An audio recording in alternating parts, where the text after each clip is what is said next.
આપણા શરીરની અંદર એક આખું વિશ્વ ધબકી રહ્યું છે, એક એવું શહેર જે ક્યારેય સૂતું નથી. અને આ શહેરની જીવનરેખા શું છે? એક નદી, એક એવી નદી જે સતત વહેતી રહે છે અને આપણા અસ્તિત્વને ટકાવી રાખે છે.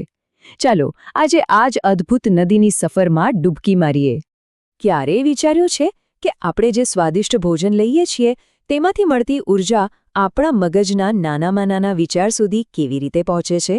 આ કોઈ જાદુ નથી હો, આ તો આપણા શરીરની એક અત્યાધુનિક ટ્રાન્સપોર્ટ સિસ્ટમનો કમાલ છે. અને આ સવાલનો જવાબ એ જ નદીમાં છુપાયેલો છે જેની આપણે વાત કરી રહ્યા છીએ. આ એક એવી જીવનદાયી નદી છે જેના પર જીવનના તમામ જરૂરી તત્વો મુસાફરી કરીને દરેક કોષના દરવાજા સુધી પહોંચે છે. તો ચાલો સૌથી પહેલા એ સમજીએ કે આ જીવનદાયી નદી ખરેખર છે શું? આપણું રુધિરાભિસરણ તંત્ર. અને એનો મુખ્ય હેતુ શું છે? એ આપણા માટે આટલું બધું મહત્વનું કેમ છે? જો સાવ સાદી ભાષામાં કહીએ તો આ રુધિરાભિસરણ તંત્ર આપણા શરીરની એક નોન સ્ટોપ કુરિયર સર્વિસ જેવું છે. એનું કામ છે સારી વસ્તુઓ એટલે કે ઓક્સિજન અને પોષક તત્વોને પહોંચાડવાનું અને ખરાબ વસ્તુઓ એટલે કે કચરાને બહાર કાઢવાનું. બસ આટલું જ સરળ છે. આ આખી જટિલ સિસ્ટમને સમજવા માટે આપણે તેને 3 મુખ્ય ભાગમાં વહેંચી શકીએ. પહેલું છે એન્જિન એટલે કે આપણું હૃદય, બીજું છે માલસામાન એટલે કે રક્ત, અને ત્રીજું છે રાજમાર્ગોનું નેટવર્ક એટલે કે રક્તવાહિનીઓ. તો હવે વાત કરીએ આખી સિસ્ટમના પાવરહાઉસની, આપણા હૃદયની. એક એવું એન્જિન જે આપણા જન્મથી લઈને છેલ્લા શ્વાસ સુધી 1 સેકન્ડ માટે પણ અટકતું નથી. અદ્ભુત નહીં?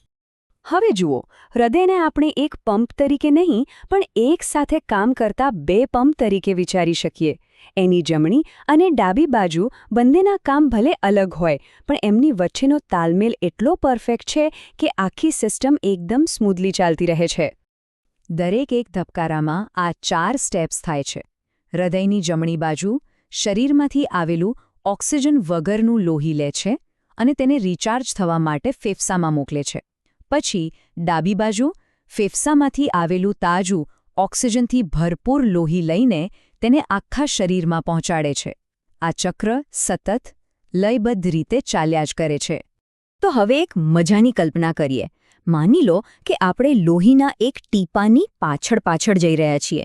એની સફર કોઈ સીધા રસ્તા જેવી નથી પણ 2 અલગ અલગ લૂપ્સમાં વહેંચાયેલી એક શાનદાર યાત્રા છે. આ 2 લૂપ છે. પહેલો છે ફેફસાનો લૂપ, જે એક નાનકડો ચક્કર છે. અહીં લોહી ઓક્સિજનનો સ્ટોક ભરે છે અને કાર્બન ડાયોક્સાઇડ ખાલી કરે છે. અને બીજો છે શરીરનો લૂપ, જે એક લાંબો પ્રવાસ છે જેમાં આ ઓક્સિજન અને પોષક તત્વો શરીરના ખૂણે-ખૂણા સુધી પહોંચાડવામાં આવે છે. આ વાતને એક વાક્યમાં કહેવી હોય તો આપણું શરીર એક એવી અલ્ટિમેટ ડિલિવરી સર્વિસ ચલાવે છે જે ક્યારેય રજા નથી લેતી. 24 કલાક, 7 દિવસ, આખી જિંદગી નોન સ્ટોપ કામ. હવે એક એવી વાત જે જાણીને કદાચ નવાઈ લાગશે. શું ખબર છે? આપણા એકલાના શરીરમાં આવેલી રક્તવાહિનીઓને જોડી દેવામાં આવે તો તેની લંબાઈ લગભગ 60,000 માઇલ થાય, એટલે કે પૃથ્વીના 2 ચક્કર કરતાં પણ વધારે. અને આ બધું આપણા શરીરની અંદર જ છે. ખરેખર અકલ્પનીય છે. સારું, આ સિસ્ટમ કેવી રીતે કામ કરે છે એ તો સમજ્યા, પણ સવાલ એ છે કે આ બધું આટલું બધું જરૂરી કેમ છે? હવે આપણે આ આખી આંતરિક પ્રક્રિયાને આપણા જીવન અને સ્વાસ્થ્ય સાથે જોડીને જોઈએ. વાત એમ છે કે આપણા મગજના કોષથી લઈને પગના નખ સુધી શરીરનો દરેક નાનામાં નાનો ભાગ આ શાંત પણ સતત ચાલતા ચક્ર પર જ નિર્ભર છે. એને ઊર્જા જોઈતી હોય, વૃદ્ધિ કરવી હોય કે પછી પોતાને રિપેર કરવું હોય, બધું જ આ ડિલિવરી સર્વિસની મહેરબાની છે. આ જ આપણા સારા સ્વાસ્થ્યનો પાયો છે. તો આ આખી વાતનો સાર શું છે? પહેલું, રુધિરાભિસરણ તંત્ર એક નોનસ્ટોપ ડિલિવરી નેટવર્ક છે.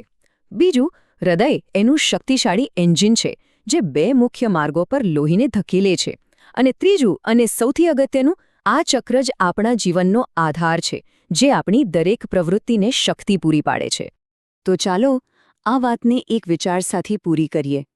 અત્યારે આ જ ક્ષણે આપણા સૌની અંદર એક શાંત લય, એક ધબકાર જીવનને ચલાવી રહ્યો છે. આ જે અમૂલ્ય ધબકારા મળી રહ્યા છે તેનો ઉપયોગ શેના માટે થશે? આ વિચારવા જેવો પ્રશ્ન છે.